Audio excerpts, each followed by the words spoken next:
بسم اللہ الرحمن الرحیم وَلَقَدْ يَسَّرْنَا الْقُرْآنَ لِلذِّكْرِ فَهَلْ مِن مُدَّكِرٍ۔ السلام علیکم ورحمۃ اللہ۔ الحمدللہ وکفا وسلام علی عبادہ الذین اصطفیٰ، اما بعد فاعوذ باللہ من الشیطان الرجیم، بسم اللہ الرحمن الرحیم۔ یا ایہا الذین آمنوا هل ادلکم علی تجارۃ تنجیکم من عذاب علیم۔ سورہ صف آیت 10۔ اے لوگو جو ایمان لائے ہو، میں بتاؤں تم کو وہ تجارت جو تمہیں عذاب علیم سے بچا دے۔ پچھلی آیات میں اللہ رب العالمین نے اپنے دین کو، اپنے نور کو مکمل کرنے کی، مکمل پھیلانے کی بات کی تھی، اور رسول کے لیے اظہار دین کی ذمہ داری کا ذکر کیا تھا کہ اللہ نے اپنے رسول کو ہدایت اور دین حق کے ساتھ بھیجا ہے تاکہ اسے تمام ادیان پر غالب کر دے، پورے کے پورے دین پر غالب کر دے، چاہے یہ مشرکوں کو کتنا ہی ناگوار ہو۔ تو یہ بات جو پیچھے گزری تھی، اب اس کے عملی اقدام اطلاق کی بات سامنے آ رہی ہے کہ رسول اہل ایمان کے ساتھ مل کر اس کام کو انجام دے گا، اور اس کام کو انجام دینا ہر مسلم کی ذمہ داری ہے۔ یہ معاملہ نہیں کہ یہ صرف رسول کے حوالے ہے، رسول کے حوالے جو کام ہے وہ امت کے، یعنی پوری نوع انسانی کی بات ہوتی ہے کہ اس کے سپرد یہ کام ہوتا ہے۔ رسول آ کر پیغام دیتے ہیں اور خود کر کے دکھاتے ہیں اور ان کے رہنمائی کرتے ہیں، اور اس رسول کی رہنمائی میں پوری امت اسی راستے پر چلتی ہے جو رسول کا راستہ ہے۔ تو جو کام اس کے حوالے وہی کام ان کے حوالے، تو اس کام کے حوالے سے ہی اس بات کو اب یہاں اس انداز میں بیان کیا جا رہا ہے۔ تو یہ جو انداز اختیار کیا گیا ہے کہ اہل ایمان کو اللہ تعالیٰ نے مخاطب کیا کہ یا ایھا الذین آمنوا، اے لوگوں جو ایمان لائے۔ اب یہ بات اپنی جگہ پر سوچنے کی ہے کہ یہ کسی اور سے بات نہیں ہو رہی ہے کہ کافروں سے بات ہو رہی ہے کہ آؤ تمہیں بتائیں ہم، بلکہ اہل ایمان سے بات ہو رہی ہے۔ اہل ایمان کا معاملہ ہے کہ انہیں بھی اس بات کی ضرورت ہے، وہ ان کے لیے بھی یہ بات ضروری ہے کہ وہ اپنی عاقبت بنانے کی فکر کریں، اور عذاب علیم کا خطرہ انہیں بھی لاحق ہے، عذاب علیم کا، ورنہ جب ایمان لانے کے بعد یہ خطرہ ختم ہو گیا، لہذا اب کیا بات ہے کہ یہ ہمیں بتایا جائے کہ صاحب اب ایک تجارت اور کرنی ہے آپ کو ایمان لانے کے بعد۔ یعنی اللہ تعالیٰ یہ بات کہیں، یا قرآن مجید میں اللہ تعالیٰ دوسرے مقام پر سورۃ توبہ میں یہ بات کہیں، ان اللہ اشتری من المؤمنین انفسهم واموالهم بان لهم الجنہ، بے شک اللہ نے اہل ایمان سے، سارے انسانوں کی بات نہیں ہو رہی ہے، جو ایمان لا کر یہ معاہدہ طے کرتا ہے اس سے باتوں کے بارے میں بات ہو رہی ہے۔ ان اللہ اشتری من المؤمنین، اللہ نے اہل ایمان سے خریدے ان کے مال اور جان جنت کے بدلے۔ تو یہ اہل ایمان کے، ورنہ سب کے مال جان اللہ ہی کے ہیں، اسی نے عطا کیے ہیں، اسی کا یہ سارا معاملہ۔ انسان تو بندہ ہے، چاہے مانے تب بھی بندہ ہے، نہ مانے تب بھی بندہ ہے، ایک فرما بردار بندہ، ایک باغی بندہ، یہ فرق پڑتا ہے۔ یہ فرق بھی اس لیے ہے کہ اللہ نے آزادی دے رکھی ہے انتخاب و اختیار کی۔ تو اس معاملے میں کہ کوئی اللہ کو مانے نہ مانے، اس کا اللہ تعالیٰ نے اسے اس کی آزادی دے رکھی ہے، اور اسی پر اس کی آزمائش ہے۔ تو یہاں اللہ تعالیٰ ہم سے یہ بات کہتے ہیں، تو اسی لیے یہ بات سوچنے کی ہے، غور کرنے کی ہے کہ ہم سے بھی اہل ایمان سے یہ بات ہے، ورنہ یہ ایک خیال بھی لوگوں کے اندر پیدا ہو گیا ہے، یعنی ایک یہ اس طرح کی غلط فہمی ہے، ایمان لائے تو بس اب تو جنت میں جانا ہی جانا ہے۔ اللہ تعالیٰ یہاں اہل ایمان سے کہتے ہیں کہ تمہیں وہ تجارت بتائیں جو تمہیں عذاب علیم سے نجات دے دے۔ یہ مضمون آیا تھا وہاں بھی، جہاں سورہ آل عمران کے اندر، جہاں اللہ تعالیٰ کہتے ہیں وَاتَّقُوا النَّارَ الَّتِي أُعِدَّتْ لِلْكَافِرِينَ، بعد میں اہل ایمان سے ہوتی ہے، یا ایھا الذین آمنوا لا تأکلوا الربا اضعافا مضاعفا واتقوا اللہ لعلکم تفلحون واتقوا النار التی اعدت للکافرین۔ تو اللہ نے اہل ایمان سے کہا تھا، اے لوگوں جو ایمان لائے ہو، یہ بڑھتا چڑھتا سود کھانا چھوڑ دو، اللہ سے ڈرو تاکہ تم فلاح پا جاؤ، اور پھر کہا بچو اس آگ سے جو مہیا کی گئی ہے کافروں کے لیے۔ لیکن بچنے کی بات کس کو؟ اہل ایمان کو بھی کہی جا رہی ہے کہ تم وہ طریقہ اختیار نہ کرو، وہ طرز عمل اختیار نہ کرو جو تمہیں وہاں تک پہنچا دے۔ تو یہاں یہ معاملہ ہے کہ اہل ایمان کس راستے پہ چل کر جنت تک پہنچیں گے، جنت کو حاصل کریں گے۔ ایمان لا کر وہ اس راستے پر قدم رکھ چکے، اس راستے کو اختیار کر لیا انہوں نے، لیکن منزل اس وقت آتی ہے جب آدمی راستہ طے کرتا ہے۔ اگر راستے پر کھڑا ہو جائے تو ظاہر ہے منزل کیسے اس تک پہنچے گی، اسے منزل تک جانا ہے۔ تو یہ بتایا جا رہا ہے کہ منزل تک جانے کے لیے، اور یہ خطرہ جو بہرحال اپنی جگہ موجود ہے کہ یہ منزل جنت کی نہ ملے تو پھر پھر عذاب وفی الآخرۃ عذاب شدید ومغفرۃ من اللہ ورضوان، سورہ حدید میں مضمون آ چکا کہ آخرت میں کیا ہے؟ عذاب شدید، یا اللہ کی رضا اور اس کی مغفرت ہے، یہ جنت ہے۔ تو یہاں پر اللہ تعالیٰ کہتے ہیں کہ اے لوگوں جو ایمان لائے ہو، کیا میں تمہیں بتاؤں وہ تجارت؟ تو تجارت کا لفظ استعمال کیا ہے کہ وہ تجارت جو تمہیں عذاب علیم سے نجات دے۔ تجارت وہ چیز ہے جس میں آدمی اپنا مال، وقت، محنت، ذہانت، قابلیت اس لیے کھپاتا ہے کہ اس سے نفع حاصل ہو۔ تو اسی بنیاد پر قرآن مجید جگہ جگہ یہ بات کرتا ہے۔ اللہ تعالیٰ نے ایک مقام نہیں کہا، تجارت کا لفظ جو ہے یہ کئی مقامات پر آیا ہے۔ اللہ تعالیٰ کہتے ہیں کہ انہوں نے ہدایت بیچ کر گمراہی خرید لی ہے، یعنی یہ تجارت ہے نا، بیچنا خریدنا کیا ہے یہ؟ اللہ تعالیٰ کہتے ہیں یہ کام انہوں نے کیا ہے، اولئک الذین اشتروا الضلالۃ بالہدیٰ، یہ کہا اللہ تعالیٰ نے۔ تو یہ چیز جو ہے ہمارے سامنے کہ اس کو ترجیح کا معاملہ، ترجیح دینا، کسی آدمی اختیار کرتا ہے، کسی حاصل کسی چھوڑتا ہے۔ تو یہاں پر یہ بات کہ انسان اپنا مال، وقت، محنت، ذہانت، قابلیت اس لیے تجارت میں کھپاتا ہے کہ اس سے نفع حاصل ہو۔ تو اسی بنیاد پر ایمان اور جہاد فی سبیل اللہ کو اللہ تعالیٰ نے تجارت کہا۔ مطلب یہ کہ اس راہ میں اپنا سب کچھ کھپاؤ گے تو وہ نفع تمہیں حاصل ہوگا جس کا اللہ نے تم سے وعدہ کیا ہے قرآن مجید میں، نبی کرم صلی اللہ علیہ وسلم کے ذریعے سے کیا۔ تو اس کا پہلا معاملہ کیا ہے اس تجارت کا کہ عذاب علیم سے بچ جائے۔ تو عذاب علیم سے بچنے کا مطلب ہی جنت ہے۔ اللہ تعالیٰ یہ بات یہ کہ آخرت میں جو عذاب سے بچ گیا وہ جنت میں چلا گیا، یہ بات ہے۔ تو یہ بات کہہ دی کہ جو آگ سے فمن زحزح عن النار وادخل الجنہ، تو نتیجہ اس کا یہ سامنے آتا ہے جو آگ سے بچا اور جنت میں داخل ہو گیا۔ تو پہلی بات یہی کہ عذاب علیم سے بچنا یہ فکر لاحق ہے، اور قرآن مجید یہ بات ہمارے سامنے رکھتا ہے، بار بار رکھتا ہے کہ اہل ایمان کس درجے میں اس بات سے کے لیے فکر مند رہتے ہیں اور ڈرتے ہیں، یعنی یہ کیفیت ان کی ہے۔ تو اللہ تعالیٰ یہ بتا رہے ہیں کہ جو لوگ راتوں کو اللہ کے حضور کھڑے ہوتے ہیں تو ان کی کیا کیفیت ہوتی ہے۔ سورہ فرقان میں اللہ تعالیٰ نے عباد الرحمن کی خصوصیات یہ بتائیں، کیا ان کی راتیں جو ہیں یبیتون لربہم سجدا وقیاما، اور کیا کہتے ہیں والذین یقولون ربنا اصرف عنا عذاب جہنم ان عذابها کان غراما۔ کتنی بات ہے، یعنی بالکل واضح بات ہے، دو ٹوک بات ہے۔ راتوں کو اللہ کے آگے کھڑے ہیں، یعنی تہجد گزار ہیں، قیام اللیل کرتے ہیں، یعنی یہ صورت ان کی صلاۃ اللیل کے اندر مصروف ہیں۔ اور پھر کیا بات ہے، پھر دعائیں کیا کر رہے ہیں، ربنا اصرف عنا عذاب جہنم، اے اللہ میں آگ کے عذاب سے بچا لے، جہنم سے بچا لے، ان عذابها کان غراما انها ساءت مستقرا ومقاما، اس کا عذاب تو جان کا لاگو ہے، وہ تو بڑا ہی بڑا مستقر مقام ہے۔ اور ایک جگہ نہیں، کئی مقامات ایسے ہیں جو یہ بتاتے ہیں کہ یہی کہ تو یہ بات اپنی جگہ پر کہ اس سے بچنے کے لیے آدمی کو اس راستے پر آگے بڑھنا ہے۔ تو یہ چیز جو اس میں ہمارے سامنے آ جاتی ہے کہ اللہ تعالیٰ کہتے ہیں کہ ہاں کرو، عذاب علیم سے بچنے کے لیے کوشش ہے، اور اس کے لیے پھر یہ راستہ جو ہے یہاں پر ہمیں بتایا جا رہا ہے۔ تو وہ تجارت کیا بتائی، اس کے لیے کیا کہا، تؤمنون باللہ ورسولہ وتجاہدون فی سبیل اللہ باموالکم وانفسکم ذالکم خیر لکم ان کنتم تعلمون۔ ایمان لاؤ اللہ اس کے رسول پر اور جہاد کرو اللہ کی راہ میں اپنے مالوں سے اور اپنی جانوں سے، یہی تمہارے لیے بہتر ہے اگر تم جانو۔ اب یہ یا ایھا الذین آمنوا سے کہہ کر پھر تؤمنون باللہ ورسولہ کہا، یہ جو بات ہے تو یہ انداز بھی کئی مقامات پر سامنے آ جاتا ہے۔ کئی مقامات پر سورہ حدید میں بھی مضمون گزرا کہ جہاں اللہ تعالیٰ کہتے ہیں کہ ایمان لاؤ اللہ پر اور خرچ کرو اس کے راستے میں جس چیزوں پر جو اس نے تمہیں عطا کیا، اس پر اس نے تمہیں خلیفہ بنایا ہے۔ تو غرض یہ کہ یہ جو مضمون ہے تو ایمان لانا یعنی سچا، مخلص، پکا، جیسا کہ ہونا چاہیے۔ صرف دعوے سے بات نہیں چلے گی، صرف اتنا کہہ کر کام نہیں ہوگا۔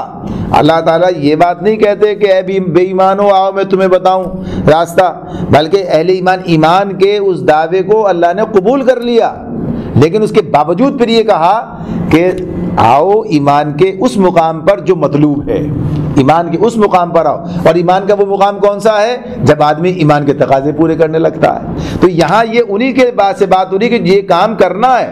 جو لوگ یہ کام کر رہے ہیں، جو لوگ یہ کام کر رہے تھے وہ تو کر ہی رہے تھے، وہ تو یہ کام کر رہے، یعنی ایمان کا لازمی تقاضا ہے کہ آدمی اللہ کے دین کے غلبے کی جد و جہد میں مصروف عمل ہو۔ سورہ حجرات میں ہم یہ مضمون پڑھ کر آئے. سورہ حجرات آیت 15 میں جو بتا انما المؤمنون الذین آمنوا باللہ ورسولہ ثم لم يرتابوا وجاہدوا باموالہم وانفسہم فی سبیل اللہ اولئک هم الصادقون. اللہ نے بات کہہ دی ایمان والے تو ہیں ہی وہ، ایمان والے تو بس وہی لوگ ہیں جو اللہ اس کے رسول پر ایمان لایا، پہ شک نہیں کیا اور اللہ کے راستے میں اپنے مالوں اور جانوں سے جہاد کیا. یہی لوگ سچے ہیں اپنے دعوی ایمان میں. تو یہاں بھی یہی بات ہو رہی ہے. تو اس اعتبار سے گویا اب یہ کام نہیں کیا جا رہا تھا تو کرنے جو لوگ جن کا معاملہ یہ تھا، ورنہ تو سب لگے ہوئے تھے اہل ایمان، یعنی وہ تو جدوجہد جاری تھی اس وقت، سچے پکے مخلص لوگ لگے ہوئے تھے.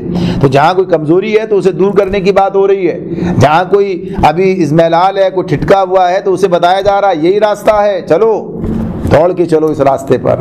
تو یہاں پر اللہ تعالیٰ کہہ رہے ہیں کہ ایمان لاؤ. یہ ایمان اللہ اس کے رسول پہ لانے کا مطلب یہی کہ آدمی سچا پکا مخلص مومن بنے اور ہر طرح کی قربانیاں دینے اور تکلیفیں برداشت کرنے کے لیے تیار ہو جائے. اور یہ راستہ ہے ایمان کا، اس راستے پر چلے. وَتُجَاهِدُونَ فِي سَبِيلِ اللَّهِ بِأَمْوَالِكُمْ وَأَنفُسِكُمْ، اور جہاد کرو اللہ کی راہ میں اپنے مالوں سے اور اپنی جانوں سے. تو یہ بات بھی بار بار سامنے آ گئی ہے اور آ رہی ہے کہ جہاد کیا ہے.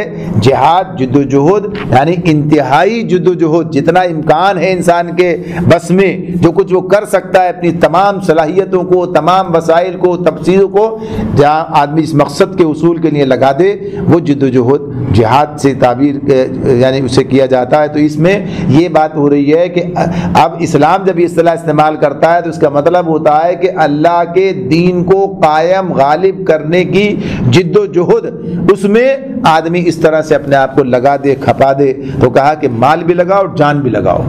جاہدوا فی سبیل اللہ باموالکم وانفسکم، اللہ کے راستے میں جہاد ہے، اپنے مالوں سے اپنی جانوں سے. مال بھی لگا دو، جان بھی لگا دو، یعنی سب کچھ دامے درمے قدمے سخنے ہر طرح اس طرف اس کام میں لگ جاؤ کہ یہی تمہاری زندگی کا مقصود ہے. یہی ایک کام، یہی ذمہ داری ہے جسے دے کر دنیا میں بھیجا گیا ہے کہ اللہ کے مرضی یعنی اللہ کی ہدایات، اور اس کا نام اللہ کا دین ہے. اللہ کی مرضی کیا ہے؟ اللہ کا دین ہے. اللہ کی ہدایت کیا ہے؟ اللہ کا دین ہے. تو یہ سب جو اللہ کی طرف سے ہے، یہ مرضی اس کا، یہ اس کو قائم کرنا اپنی ذات پر بھی اور اس زمین پر بھی. جہاد کا مطلب قطعاً یہ نہیں ہے کہ آدمی ذات کو فراموش کر کے اور زمین کی فکر کرتا رہے. ذات سے لے کر اور زمین تک، یعنی دنیا تک اپنی ذات پر بھی اللہ کے دین کو قائم کرے گا. ظاہر ہے جو ایمان لایا ہے اسے وہ یہ کام نہ کرے تو پھر کون کرے گا؟ جس نے تسلیم کر لیا. تو یہ اس میں یہ بھی اسی لیے بھی اپنے نفس سے لڑنے کو بھی جہاد کہا ہے. اپنے نفس سے کہ اندر کے مطیع کو فرما بردار بنانا، اس کو بھی اس کام پر لگانا یہ ضروری ہے. اس کے بغیر کام نہیں چلے گا. تو یہ جو ہے یہاں سے چل کر پھر آدمی آگے بڑھتا ہے اور پھر اس دنیا کے اندر اللہ کے دین کو قائم و نافذ کرنے کی جدوجہد کرتا ہے، اور جو رکاوٹیں ہیں ان رکاوٹوں کو دور کرنے کی کوشش کرتا ہے. اور اس میں مرحلہ قتال بھی آ جاتا ہے، یعنی یہ بھی مرحلہ آ جاتا ہے. صرف قتال کا مطلب جہاد نہیں ہے، بلکہ اس پوری کوشش کا نام ہے کہ جو اس مقصد کے لیے کی جائے. اور یقیناً اس کے مراحل ہیں. اس سے پہلے لوگوں کو سمجھانا پڑے گا، بات بتانی پڑے گی، اس کا قائل کرنا پڑے گا، انہیں جو ہے کھول کر سامنے پوری دعوت رکھنی پڑے گی. اللہ کی الوہیت حاکمیت کو سمجھانا ہوگا، یعنی نظریے کا ابلاغ ہوگا. نظریے کا ابلاغ ہوگا. جو لوگ اسے قبول کریں ان کی تنظیم ہوگی، ان کے تعلیم تربیت تزکیہ، یعنی سب جو اللہ کے رسول نے جس طرح کر کے دکھایا، اس طرح سے جماعت بنائی، اجتماعیت کی طرف سے کو جو اس مقام پر تک پہنچایا. اور پھر ایک وقت ایسا بھی آ گیا کشمکش ہو گئی، یعنی پھر تصادم کا مرحلہ بھی سامنے آ گیا. یعنی سب چیزیں تو یہ سب مطلوب ہے. ٹوٹل ساری چیزیں قرآن اس کو اور سیرت جو ہے اس کو ہمارے سامنے واضح کر دیتی ہے. تو کہا کہ یہ مطلوب ہے، یہ کام کرنا ہے. ذالکم خیر لکم، یہی تمہارے لیے بہتر ہے. یہ نہیں کہ یہ بھی تمہارے لیے بہتر، یہی تمہارے لیے بہتر ہے اگر تم جانو. یعنی اگر علم ہے، علم تمہارے پاس آیا تو پھر سمجھ لو کہ یہ کرنے کا کام ہے. اب ظاہر ہے کہ علم کون سا ہے؟ قرآن و سنت کا علم ہے. یعنی حقیقت کا علم یہی ہے جو اس دنیا کی حقیقت اور اس کے بعد آنے والی زندگی آخرت کی حقیقت تمہارے سامنے کھول کے رکھتا ہے. ورنہ آدمی اس حقیقت سے بے بہرا ہے تو حقیقت تو اپنی جگہ موجود ہے. پھر آدمی لا علمی کے اندر جو ہے نقصان اٹھا لے گا. تو یہ معاملہ اپنی جگہ کہ علم کیا کہتا ہے, قرآن و سنت سے کیا چیز سامنے آتی ہے, ادھر آؤ یہ کام کرو, یہی تمہارے لیے بہتر ہے. یعنی دنیا کے اندر بھی عزت ملے گی, سرفرازی ملے گی, اور آخرت بھی تمہاری جو ہے وہ کامیابی و کامرانی سے ہمکنار ہوگی. وہاں بھی اللہ کی رضا اور اس کی جنت جو ہے تمہیں حاصل ہو جائے گی. اور پھر اس کو کس طرح تعبیر کیا, یغفر لکم ذنوبکم ویدخلکم جنات تجری من تحتها الانہار ومساکن طیبۃ فی جنات عدن ذالک الفوز العظیم. فرمایا کہ اللہ تمہارے گناہ معاف کر دے گا. یعنی اس تجارت, اس راستے پر چلنے, اس کام کو کرنے کا نتیجہ کیا نکلے گا, اللہ تمہارے گناہ معاف کر دے گا اور تم کو ایسے باغوں میں داخل کرے گا جن کے نیچے نہریں بہتی ہوں گی, اور ابدی قیام کی جنتوں میں بہترین گھر تمہیں عطا فرمائے گا. یہ ہے بڑی کامیابی, یہ ہے بڑی کامیابی. تو یہ بات جو اللہ تعالیٰ بتا رہے ہیں, یعنی ظاہر سی بات ہے کہ بہتر ہے, تو کسی اعتبار سے بہتر کیا ہوگا, تو یہ بتایا جا رہا ہے کہ جو اصل مقصود ایک بندہ مومن کا ہونا چاہیے کیا ہے, معافی ملے اللہ سے, مغفرت ہو جائے. سب سے بڑا معاملہ کیا ہے ایک بندے مومن کے لیے, اللہ مغفرت کر دے, مغفرت ہو جائے. تو یہ سمجھیے کامیابی ہے. اللہ نے اسی کو کھول کے بیان کر دیا. اللہ پہلی بات کیا, مغفرت, اور مغفرت کا نتیجہ کیا ہے, جنت میں داخلہ, جنت میں. تو پھر اس کے نتیجے میں مغفرت کے بعد تم کو ایسے باغوں میں داخل کر دے گا جن کے نیچے نہریں بہتی ہوں گی. جنت کی تعریف جو اللہ کے جو تعارف قرآن مجید ہمارے سامنے رکھتا ہے وہ اپنی جگہ مکمل ہے. یعنی کیا, یعنی انسانی خواہشات کی تکمیل دنیا میں ممکن نہیں, وہاں ممکن ہے, وہیں ہوگی, جو کچھ چاہے گا وہ ملے گا. تو اللہ تعالیٰ فرماتے ہیں ایسے باغ جن کے نیچے نہریں بہتی ہوں گی, ابدی قیام کی جنتوں میں بہترین گھر تمہیں عطا فرمائے گا.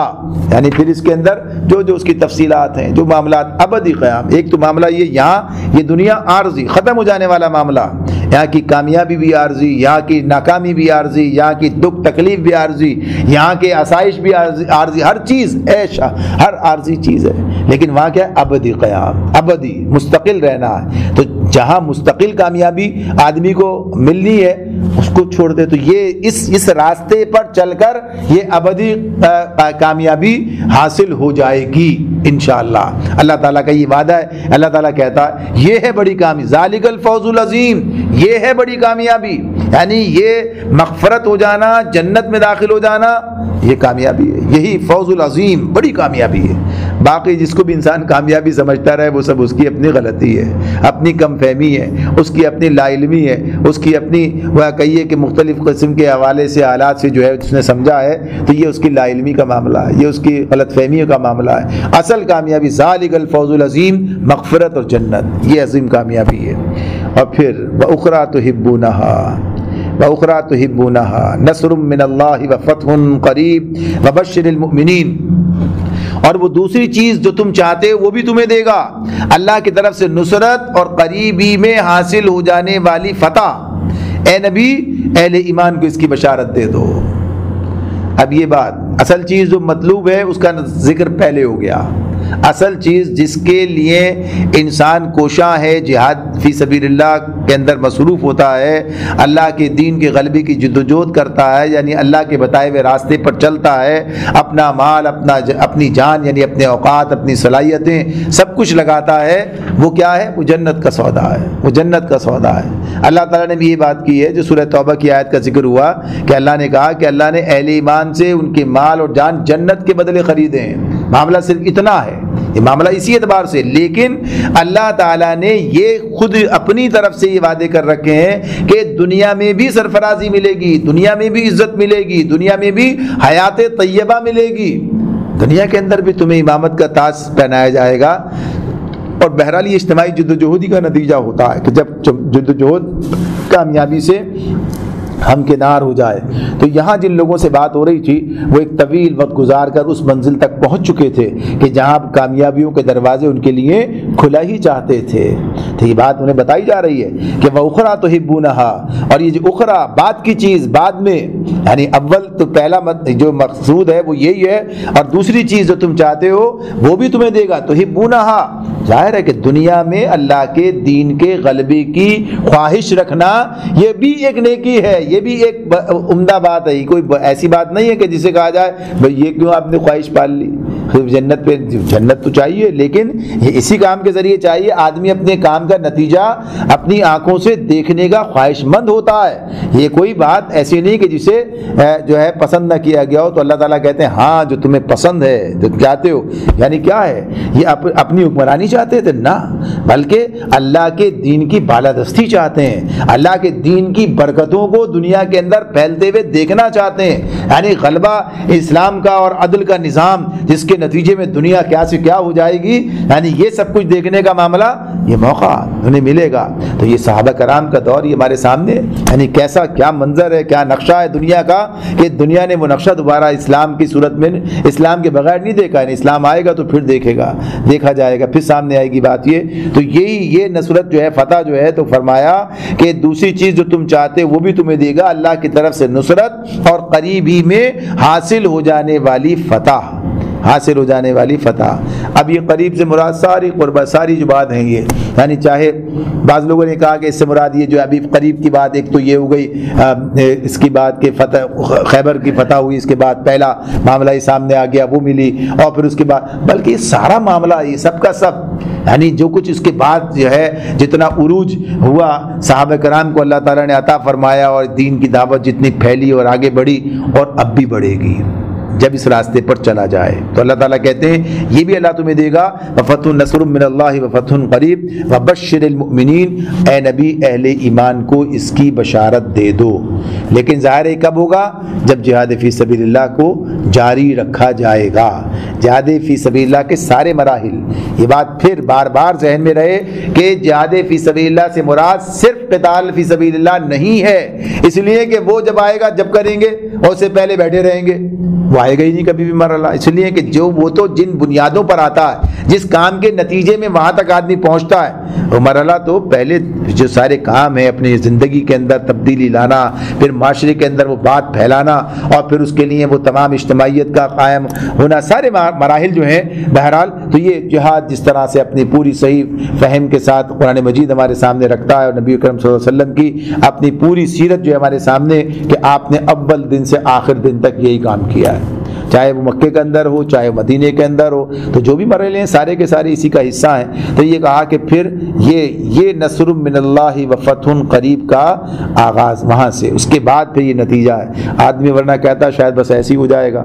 تو اللہ تعالیٰ کہتے ہیں اہل ایمان کو بشارت دے دو، اس راستے پہ چل کر تمہیں دنیا کے اندر بھی فتح و نصرت سے اللہ تعالیٰ نوازے گا. اور پھر آخر میں جو بات آتی ہے، یا ایھا الذین آمنوا، یا ایھا الذین آمنوا کونوا انصار اللہ کما قال عیسی ابن مریم للحواریین من انصاری الی اللہ قال الحواریون نحن انصار اللہ فآمنت طائفۃ من بنی اسرائیل وکفرت طائفہ فأیدنا الذین آمنوا علی عدوهم فاصبحوا ظاہرین. اے لوگو جو ایمان لائے ہو، اے لوگو جو ایمان لائے ہو، اللہ کے مددگار بنو.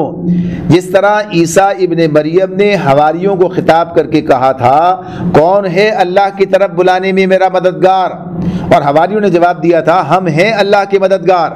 اس وقت بنی اسرائیل کا ایک گروہ ایمان لایا اور دوسرے گروہ نے انکار کیا. پھر ہم نے ایمان لانے والوں کی ان کے دشمنوں کے مقابلے میں تائید کی اور وہی غالب ہو کر رہے. یہاں جو بات ہمارے سامنے آتی ہے، یہ جو بات اللہ تعالیٰ فرماتے ہیں کہ یہ اے لوگو جو ایمان لائے ہو کونوا انصار اللہ، یا ایھا الذین آمنوا کونوا انصار اللہ. تو یہ جو کونوا انصار اللہ کی بات ہے یہ بھی پہلی مرتبہ نہیں آ رہی ہے، بلکہ اس سے پہلے بھی یہ کونوا انصار اللہ کی صدا جو ہے قرآن مجید میں ہمارے سامنے اس سے پہلے بھی آ چکی ہے. اور اس حوالے سے ہم گفتگو کرتے رہے کہ اللہ تعالیٰ یہ بات ہمارے سامنے رکھتے ہیں. تو یہ کام کیا ہے، یہ منصب کون سا ہے، یعنی کیا چیز اس کو اللہ تعالیٰ نے اس اعتبار سے پھر یہاں پر جو ہے اللہ نے بنی اسرائیل کے اندر یعنی عیسیٰ علیہ السلام کے ساتھیوں کو جنہیں حواری کہا گیا ان کی مثال دے کر جو ہے کہا گیا ہے کہ ان کو سامنے رکھتے ہوئے اس کو جیسے انہوں نے کہا تھا تو اس کے مطابق جیسے انہوں نے کام کیا ایسے تمہیں بھی اللہ کا مددگار بننا چاہیے. انہوں نے اس کا تو یہ جو ان کے بارے میں اگر ان کی بات پہلے رکھی جائے تو یہ حواری کا جو لفظ ہے اس کا مطلب ہوتا ہے خالص دوست اور بے غرض حامی، اور انصار بھی اس پہ ہم معنی لفظ ہے۔ جو انصار کا لفظ استعمال ہوا ہے ہمارے اسلام کے اندر مدینے کے لوگوں کے لیے تو وہ اسی کا ہم معنی ہے۔ تو اس کا مطلب یہی ہوتا ہے کہ خالص دوست اور بے غرض حامی، اور ہر وہ شخص جو کسی کی مدد کرنے کے لیے مبالغہ کرے وہ اس کا حواری، یعنی حد تک چلا جائے۔ تو یہ اس اعتبار سے بات ہے۔ تو جو لوگ عیسیٰ علیہ السلام کے ساتھ کھڑے ہوئے تھے، اب چاہے وہ 12 حواریوں کی بات کی جائے یا زائد کی بات ہو، بہرحال یہ بتایا گیا کہ جس طرح عیسیٰ علیہ السلام نے ان سے کہا تھا، ایک مثال کہ ایسا پہلے بھی ہو چکا ہے، تم سے کوئی نیا معاملہ نہیں ہو رہا ہے، تو یہ معاملہ اللہ تعالیٰ کہتے ہیں کہ تمہیں بھی کرنا چاہیے۔ کونوا انصار اللہ، اللہ کے مددگار بنو۔ تو اللہ کے مددگار بننے کا مطلب کیا ہے؟ اللہ کے مددگار بننے کا مطلب یہ ہے کہ اللہ کی مخلوق کو، اللہ خلق خدا کو، اللہ کے بندوں کو دین کی طرف بلانے اور اللہ کے دین کو کفر کے مقابلے میں غالب کرنے کی جد و جہد کریں۔ یعنی یہ بات بار بار سامنے آتی ہے کہ جہاں جہاں جتنے مقامات ہمارے سامنے اس سے پہلے آئے ہیں، سورہ ال عمران ہو، سورہ حج ہو، سورہ محمد ہو، یعنی ساری اس کے اندر یہ باتیں ہمارے سامنے آ چکی ہیں، ان سب کے اندر ہم نے یہ بات کی ہے۔ تو اس سے مراد یہی ہے کہ اللہ رب العالمین کی جو چاہت ہے آدمی اپنی چاہت اس کے ساتھ ہم آہنگ کر دے۔ تو مولانا نے اس کو بڑی تفصیل کے ساتھ اور بڑی حکمت کے ساتھ اس کو بیان کیا۔ تو انہی کے الفاظ میں اگر دیکھیں تو کیا ہے، تو وہ کہتے ہیں اس معاملے میں کہ اللہ کا مددگار جو کہا گیا تو اس معنی میں نہیں کہ اللہ رب العالمین معاذ اللہ کسی کام کے لیے اپنی کسی مخلوق کی مدد کا محتاج ہے، بلکہ یہ اس لیے فرمایا گیا ہے کہ زندگی کے جس دائرے میں اللہ تعالیٰ نے خود انسان کو کفر، ایمان اور اطاعت اور معصیت کی آزادی بخشی ہے، اس میں وہ لوگوں کو اپنی قوت قاہرہ سے کام لے کر بجبر مومن و مطیع نہیں بناتا، بلکہ اپنے انبیاء کو اپنے انبیاء اور اپنی کتابوں کے ذریعے سے ان کو راہ راست دکھانے کے لیے تذکیر و تعلیم اور تفہیم و تلقین کا طریقہ اختیار فرماتا۔ اس تذکیر و تعلیم کو جو شخص برضا و رغبت قبول کر لے وہ مومن ہے، جو عملاً مطیع فرمان بن جائے وہ مسلم و قانت اور عابد ہے، جو خدا ترسی کی روش اختیار کرے وہ متقی ہے، جو نیکیوں کی طرف سبقت کرنے لگے وہ محسن ہے، اور اس سے مزید ایک قدم آگے بڑھ کر جو اسی تذکیر و تعلیم کے ذریعے سے بندگان خدا کی اصلاح کے لیے اور کفر و فسق کی جگہ اللہ کی اطاعت کا نظام قائم کرنے کے لیے کام کرنے لگے، اسے اللہ تعالیٰ خود اپنا مددگار قرار دیتا ہے۔ تو یہ اصل میں اعزاز کی بات ہے، اللہ کی طرف سے یہ اعزاز ہے کہ جو بندوں کو بخشا گیا ہے کہ اللہ تعالیٰ نے جو یہ سب سے بڑا بلند ترین مقام ہو سکتا ہے کسی کے لیے کہ اللہ اسے اپنا مددگار قرار دے۔ تو اس معنوں میں نہیں کہ اللہ کو ضرورت ہے، بلکہ یہی کہ یہ بھی وہی کام کرنے کے لیے میدان عمل میں نکل آئے کہ جو کہ اللہ تعالیٰ چاہتا ہے، اور وہی کام کر رہا ہے کہ لوگوں کو اس طرف مائل کرے اور دنیا میں کفر کی جگہ اسلام کا غلبہ ہو۔ اللہ تعالیٰ میں اس کام کے لیے اپنے قبول فرما لے اور ہمیں اس راستے پر آگے بڑھنے کی توفیق عطا فرمائے۔ وآخر دعوانا ان الحمد للہ رب العالمین۔